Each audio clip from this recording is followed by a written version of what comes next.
The title of this video is The Hidden Connection Between Money and Spiritual Beliefs.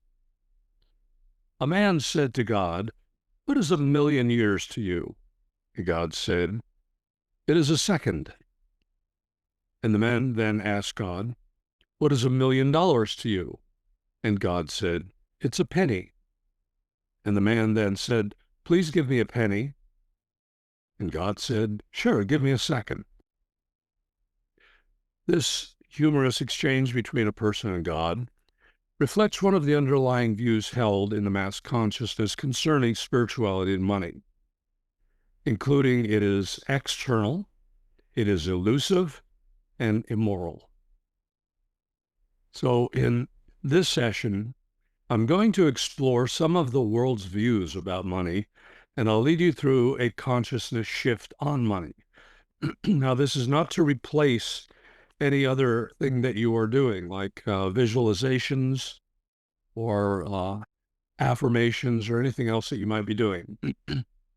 This is some information that might not be like anything you've ever heard before about money and abundance, because it radically rocks some traditional positions. And I'm not going to be covering the usual positive thinking, visualization, and law of attraction formulas. I'm going to take you to a new level of understanding of the physical dimension, and in particular, it will transform your relationship with money. You see, money is a symbol of how we relate to the physical realm. When you resolve your relationship with money, you will have a greater understanding of all of your interactions in the physical realm. You'll come to understand the ancient saying, "As above, so below. As without, so within." The overall key is to bring all of the levels of mastery, understanding, and realization that you experience in meditation into the physical realm. And you may have already noticed this doesn't always happen. The first key to understanding the problem most people have with money is seeing money as outside of themselves and outside of their control. And this is where they get pretty hung up. This is why there's fear around money, because it is seen as something outside of you and out of control. So at first you might think, well, how could it be anything else? Well, soon you're going to see.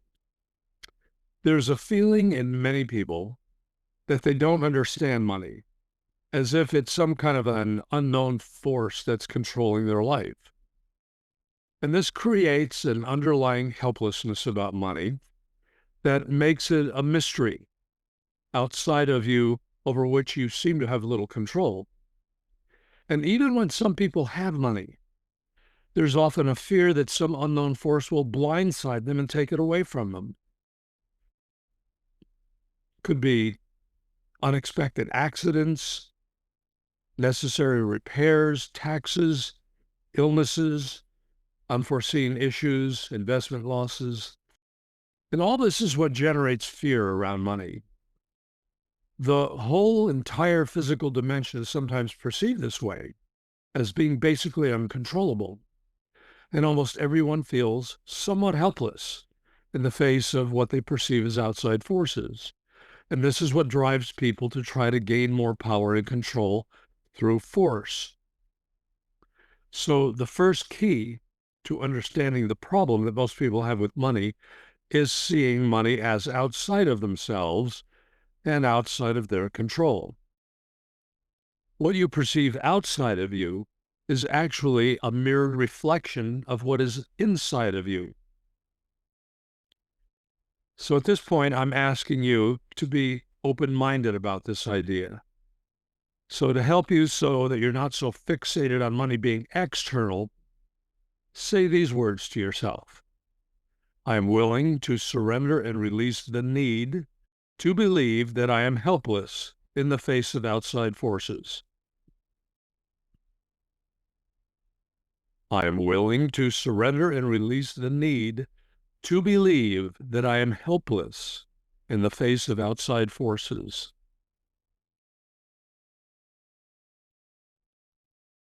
I am willing to surrender and release the need to believe abundance and money are outside of me.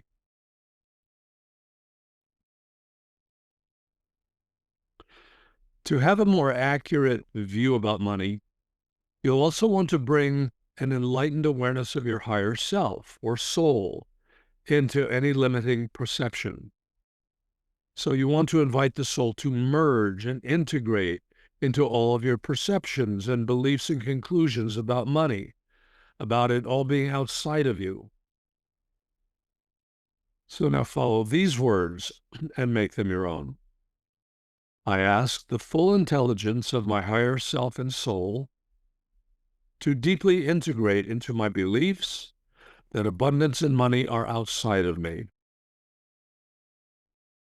I'll repeat that. I ask the full intelligence of my higher self and soul to deeply integrate into my beliefs that abundance and money are outside of me.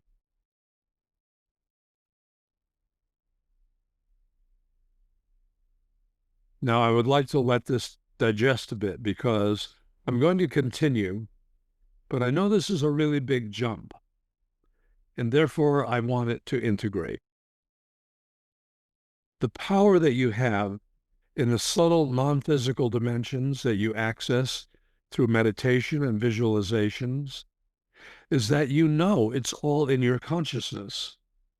So you can visualize anything. And therefore, you have power and control in those realms. When you close your eyes to visualize or meditate, you can imagine just about anything. And what I'm suggesting to you is you want to perceive the physical universe this way also, because it is a product of your internal world. And this is what that phrase, as above, so below, is talking about. It may be a more dense dimension, but it's just another frequency. The physical dimension seems to run by a different set of rules, but in reality, it doesn't. So here again is a big key with regard to money. You must perceive the physical universe, including money, as much an aspect of your internal beliefs as the subtle realms are perceived to be in your meditations. If you understand and comprehend the depths of this, you'll have found a big key to mastery of the physical dimension, and for that matter, every other dimension. You probably don't realize how strongly you've made the physical dimension an exception to your life's experiences. You go into a meditation and you have a wonderful experience, and then you open your eyes and you feel limited again. The reason for this is that when you open your eyes, you are perceiving through the five senses, and they all tell you that things are different from the internal experience.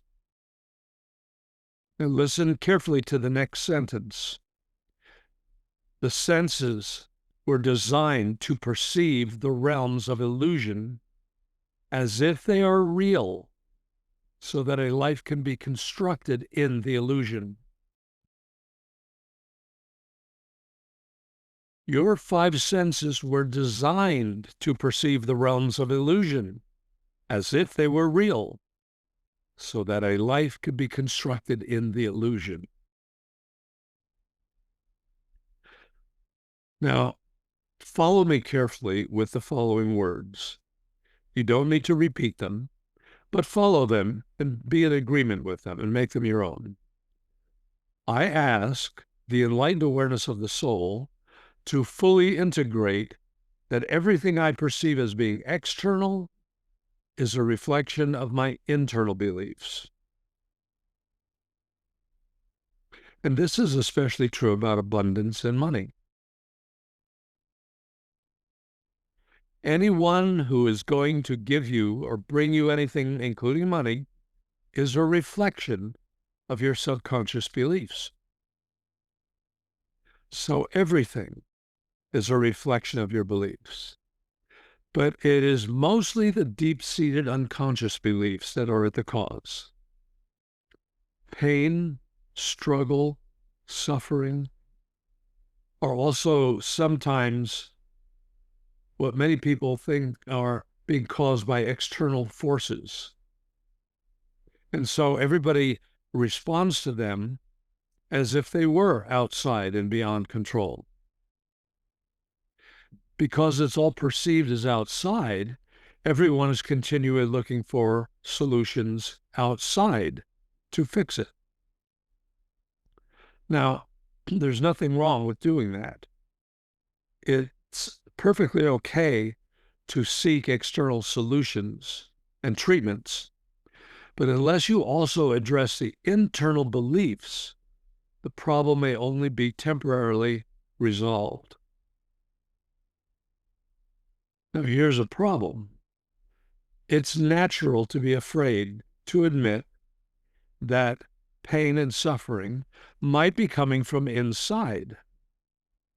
There's something scary to the ego mind about admitting this realization. If it is coming from inside, then this means that the ego mind is holding some kind of belief or program of some kind that somewhere along the line it made a mistake. So the ego mind interprets this as being bad or defective or not being good enough. Everyone feels much more comfortable if they can project the suffering to an external cause. In other words, you are just a victim of circumstances, or maybe you have bad luck, or you're at the mercy of the actions of nature, or maybe another person. But if what a person is experiencing as suffering is actually being generated and held by something inside of them, this means to pull all the weight and put all of the burdens on the cause fully on them.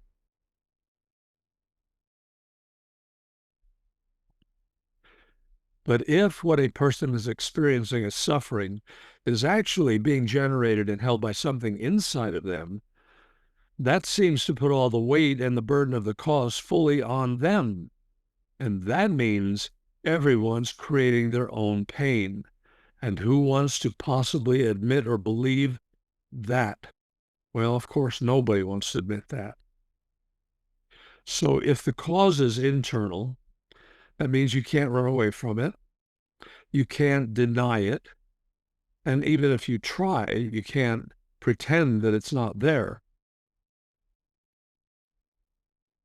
So over time, it becomes a very important topic to be aware of. And you need to alter this primal fear because it's a fear of perceiving everything as inside of you. So we need to go after the primal fear because it's a fear of perceiving that things are inside of you. And that's what will enable you to deal with the underlying causes of the issues or conditions. Otherwise, you're just going to struggle with a lot of external solutions, and a lot of them don't work. With regard to money, we want to feel empowered rather than feeling like we're powerless in the face of it. And this comes by integrating the soul into it.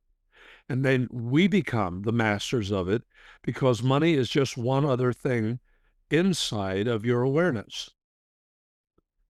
The second big key to healing your relationship with money is to come into acceptance. Now, this next statement will seem a little odd.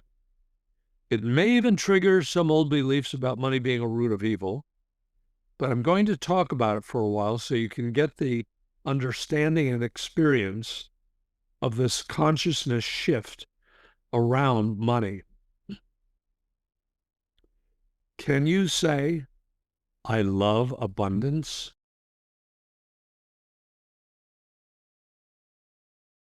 Can you say that without a reaction or a conclusion or a contraction? Say it and feel how it feels. I love you, abundance. How does this feel? I love you is an expression of acceptance of the abundance of the universe. And it's an acknowledgement that the universe is ready and willing to give abundance to you. Now, let's take this another step further. Speak directly to money and say, I love you, money. I accept your love.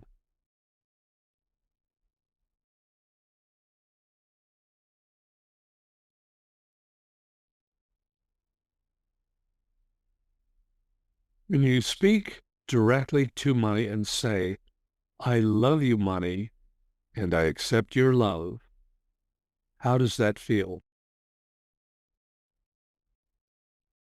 Was there a slight twinge? When you say, I love you, money, it may trigger a collective consciousness which has an adversarial relationship with money, which almost feels as though it's a tool of the devil. And there is a twinge inside of you that makes it wrong to say, I love money, or I love you, money. Consider this. How can you attract and bring into your life what you are repulsed by? I know it seems strange, but get comfortable with it. It's an expression of acceptance of the abundance of the whole universe. And the universe is ready and willing to give it to you, whatever you want. And I know this sounds weird, it sounds radical, but stop right now, close your eyes, and just try it and feel the internal shifts that you have when you do this. I love you, money.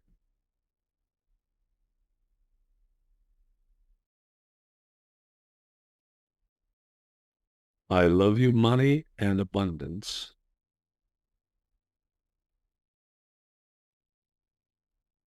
Say again, I love you, money and abundance, and I accept your love.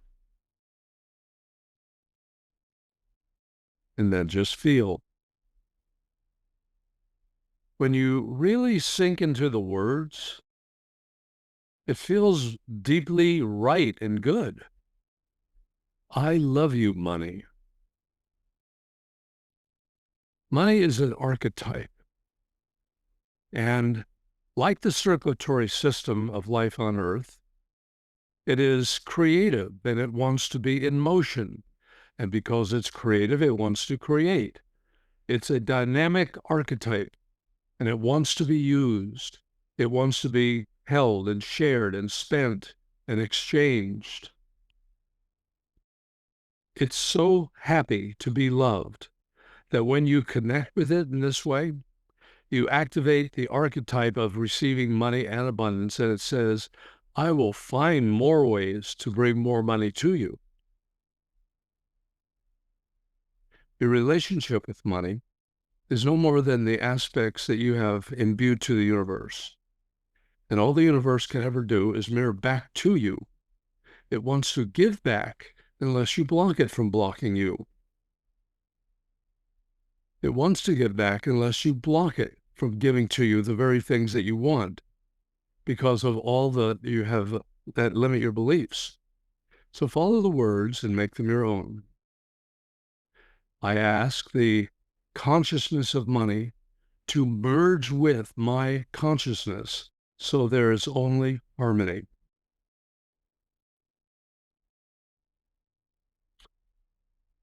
If you have created a separation of yourself from money and have an adversarial relationship with it for whatever reason, it would explain why you've had some problems with money. And in any case, the time has come to merge with it. Now, this is not to make it an obsession or activate greed or fixate on it or hoard it. It's part of the rhythm of life. It's like breathing in and out. Receive and give and receive. It is so natural. It is light. It is right. It is part of the pulse of life on this planet. It's interesting how humans take something like money and put it in a whole separate category from everything else, and they put endless stipulations on it. Some people seem to live in a bizarro world where money is viewed as unnatural, or maybe they think it's a tool of the devil that will take you over and bring you down. Money can bring so much goodness, and yet the idea transmitted to us through some religious systems is there's something different and bad about money. Some religions imply money really isn't as good as a higher calling as there is if you have little money. Some would like you to believe that God's beloved poor is really the way to put God first in your life. The ascetic life is sometimes regarded as most godly life and the closest to the most spiritual. So the less you have, the more you have a high ranking on God's scale. In the 8th to the 12th century, there were 84 monks who were regarded as some of the most enlightened people who had ever lived. And for the most part, they lived lives of denial, pain, suffering, asceticism. And they just might have been enlightened. I certainly don't judge them on that issue. But it's believed that if you were really spiritual and you were committed to being spiritual, you would have less. This is a view of money as deeply ingrained and accepted cross-culturally. In order to please God or reach God's people, you must have prolonged periods of lack or fasting or suffering or bury yourself in the jungles up to your neck or hit yourself with a whip or crawl on your knees to the temple or just have very few possessions. There's some in the East that go without clothing. They're completely naked. And they think that is going to be the more spiritual state. So this concept puts everything upside down. There's a belief in the collective mass consciousness that material things can lead you away from God. And once you get the concept that the only thing that is real is love and be loved, then you apply it to money, your relationship with money and the world and life will totally change. Now, to some, I know it sounds blasphemous the way people view it. Can you imagine how that statement, I love you, money, sounds to a lot of people? It sounds like the epitome of greed. And it would be regarded by a lot of people as some kind of a capital sin. But consider this.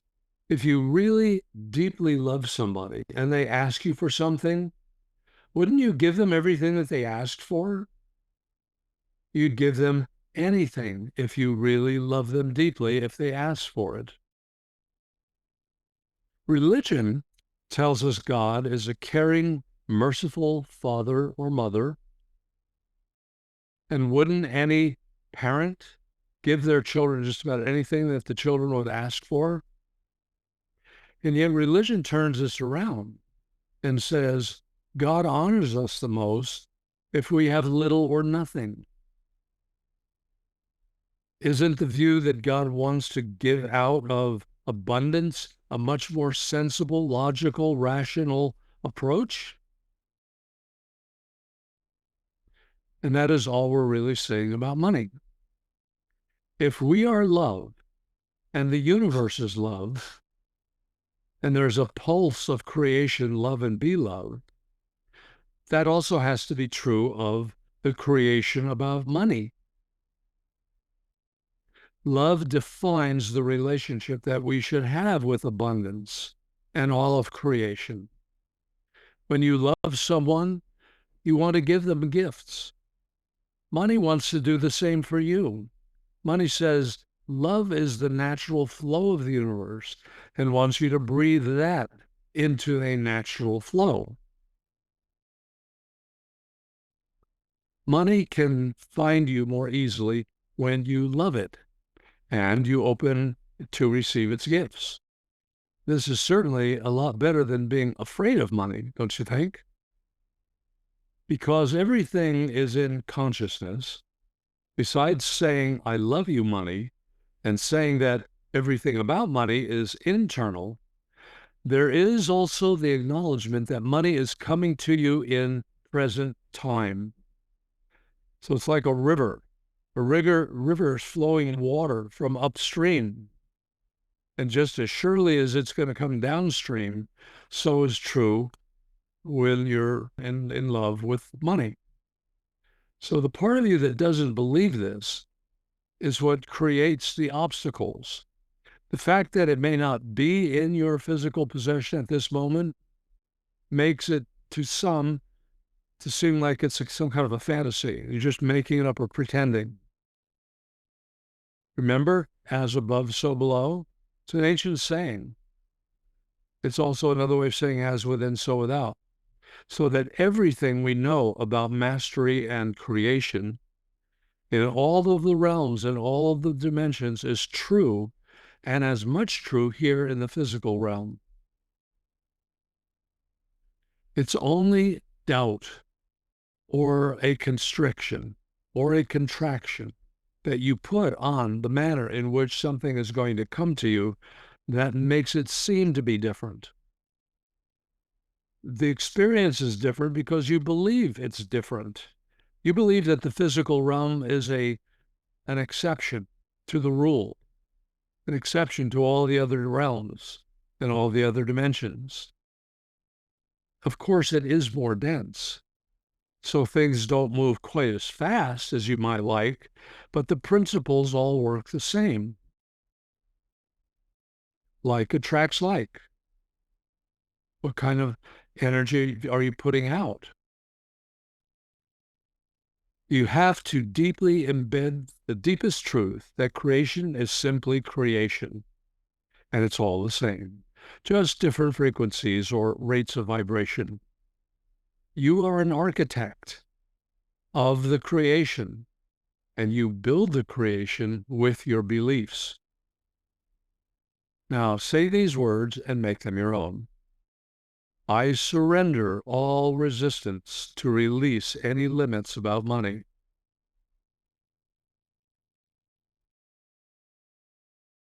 I acknowledge my willingness to allow myself to receive money and abundance. I am open to receive what money is offering me.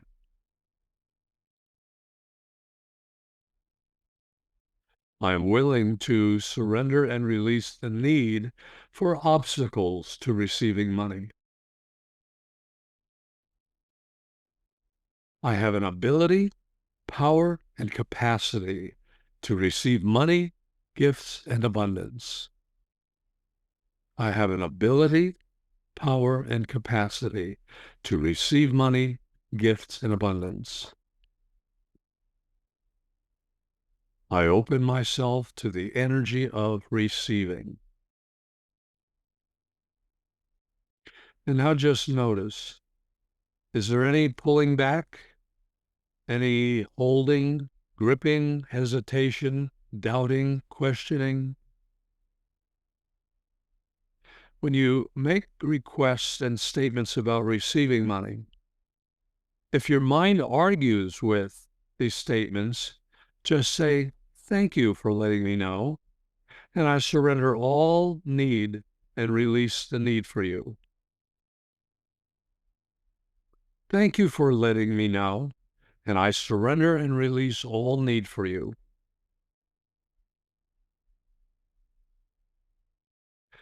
The most helpful key to the process is sensing the feeling behind all the words. So keep this in mind as we continue. I acknowledge my power to receive. I believe in love and I'm willing to receive love. Money, I love you, and I am open to be loved by money. I am willing to receive abundance. I am open and ready for the full power of receiving money. I deepen into my consciousness of receiving money.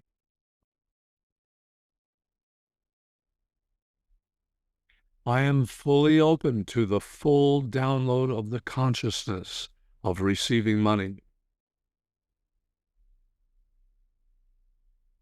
I welcome receiving money. Now feel the words.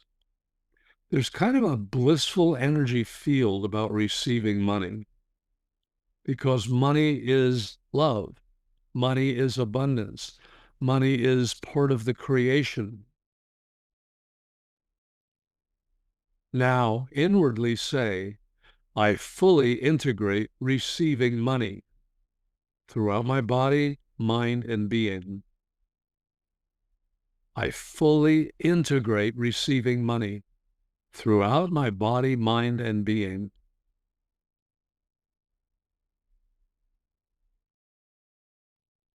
And now ask yourself, how will I be feeling when abundant money is in my life? If it were fully in my life now, how would I be feeling?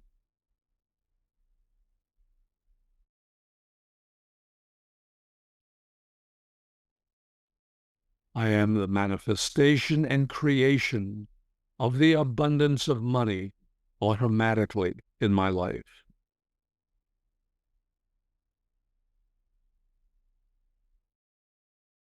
I am the manifestation and creation of the abundance of money automatically in my life.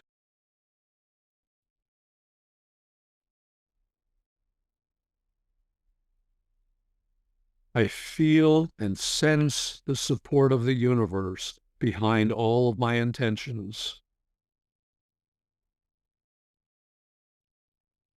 Take your time. Allow yourself to integrate the transformations in consciousness and bring all of the feelings and realizations with you as you gradually bring yourself peacefully back to your full normal awareness, bringing all the full expansion and light of abundance with you, permanently changed. And open your eyes if they're closed and see all of the beauty and abundance around you and stretch out. May you receive beautiful gifts and a happy and abundant tomorrow. I'll see you the next time.